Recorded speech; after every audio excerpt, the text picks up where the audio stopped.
गुजरात तक जाएगा।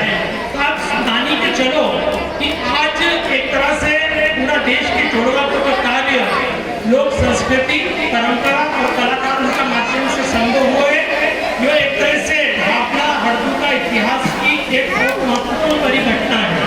मैं इनके वास्ते प्रतिकल्पना के बहुत धन्यवाद दूँ, हमारी बहन डॉक्टर पल्लवी किशन के धन्यवाद दूँ, कुमार किशन जी के धन्यवाद दूँ, हमारे साथ निशिकांत जयंती है, पुष्पा चौरसिया है। मैं आपके बताऊँ कि जो कलाकार आपके बीच में प्रदर्शन कर रहा था, एक एक कलाकार पद्मश्री से सम्मानित करना योग्य है।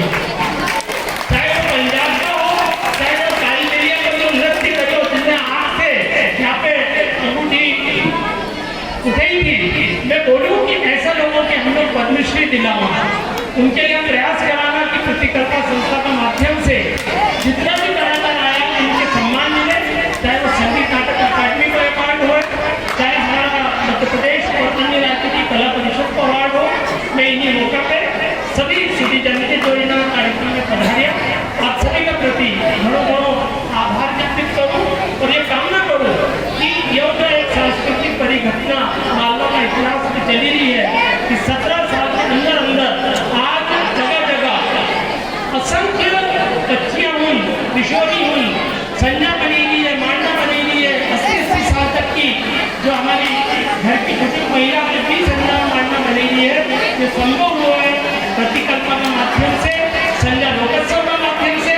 आओ हमने जिंदा रखा हमारी संज्ञा के, हम जिंदा रखा हमारा मांडा के, हम जिंदा रखा कुम्हार जैसी कला के, रेखंडी के, हम तमाम प्रकार की जो विधा है मानवा की, निर्माण की, सबके जिंदा रखे। और इसी तरह से आप सब मैं धन्यवाद दे रहा हूँ यहाँ गाँव का सभी सिटीजन के, सभी बुजुर्गों के, कि इसी प्रकार आप निरंतर कोशिश करो कि प्रतिकल्पना यहाँ आए, तो प्रतिकल्पना के माध्यम से इतनी सरस और मनोहारी प्रस्तुतियों का देखने का मौका हम सबके मिलते रहे। घणो घणो धन्यवाद।